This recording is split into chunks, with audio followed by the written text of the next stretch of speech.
Pernah nggak sih ngerasa kalau percaya diri itu kayaknya cuma buat orang lain aja? Kayak mereka punya, tapi kita nggak. Nah, kali ini kita bakal bongkar bareng-bareng gimana caranya membangun rasa percaya diri yang benar-benar kuat, yang nggak gampang goyah. Semua ini kita ambil dari pemikiran seorang penulis keren, Juan Bendanya. Oke, kita mulai dari pertanyaan yang paling dasar dulu ya. Emangnya rasa percaya diri itu beneran bisa dibangun gitu? Coba deh pikirin. Kita kan tahu ya cara buat ngebentuk otot di gym atau resep bikin kue. Udah jelas langkah-langkahnya.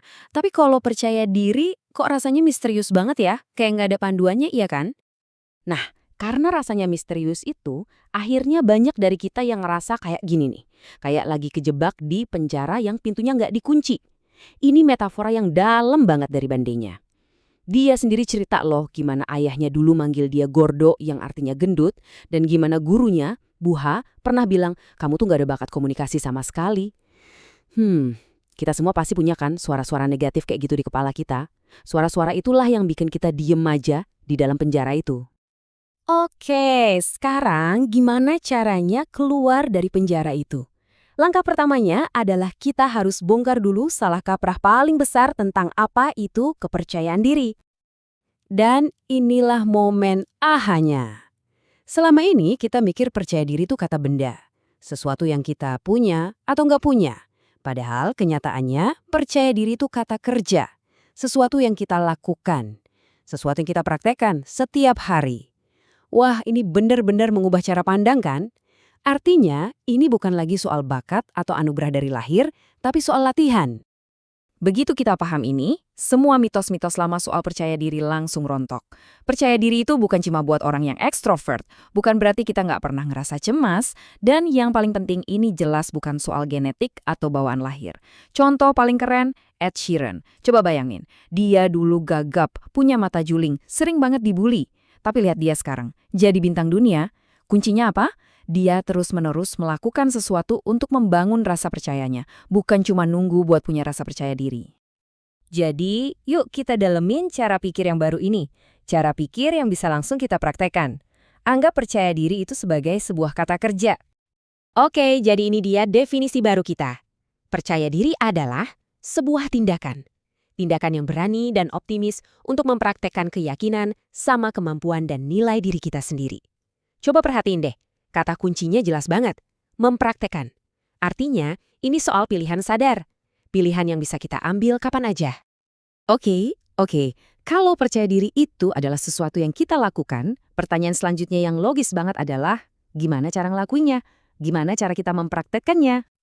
Nah, untuk menjawab itu, Bendanya nawarin sebuah sistem yang sederhana banget dan yang paling penting, bisa kita ulang-ulang terus untuk membangunnya. Yuk kita bedah bareng-bareng apa yang dia sebut sebagai siklus kepercayaan diri. Siklusnya ini cuma ada 4 langkah, gampang banget diingat. Semuanya berawal dari yang namanya energi mikro. Ini tuh kayak percikan kecil, keinginan buat berubah.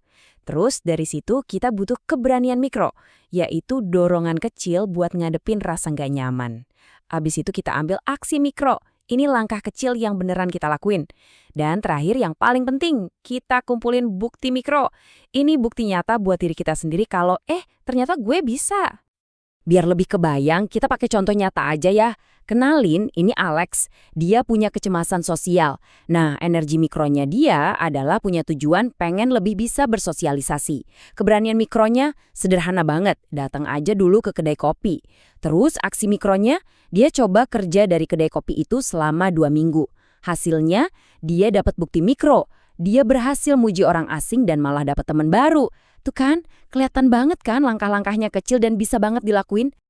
Nah, langkah terakhir tadi, si bukti mikro ini justru yang paling kuat efeknya. Inilah yang mengubah segalanya. Karena dari sini, kita nggak cuma sekadar melakukan sesuatu, tapi kita mulai mengubah identitas kita secara permanen. Ada kutipan keren nih dari Alex Hormozi yang pas banget. Dia bilang, kamu nggak akan jadi percaya diri cuma dengan teriak-teriak afirmasi di depan cermin. Kamu jadi percaya diri dengan punya setumpuk bukti yang nggak bisa dibantah. Kalau kamu emang sehebat yang kamu bilang. Intinya, percaya diri itu dibangun di atas bukti nyata, bukan cuma harapan atau angan-angan kosong. Tapi, pasti ada yang mikir gini kan, gimana kalau aksi mikro gue gagal? Nah, ini dia nih ketakutan terbesar kita semua, takut gagal. Kuncinya ada di cara kita membaca sinyal kegagalan itu. Kita harus reframe.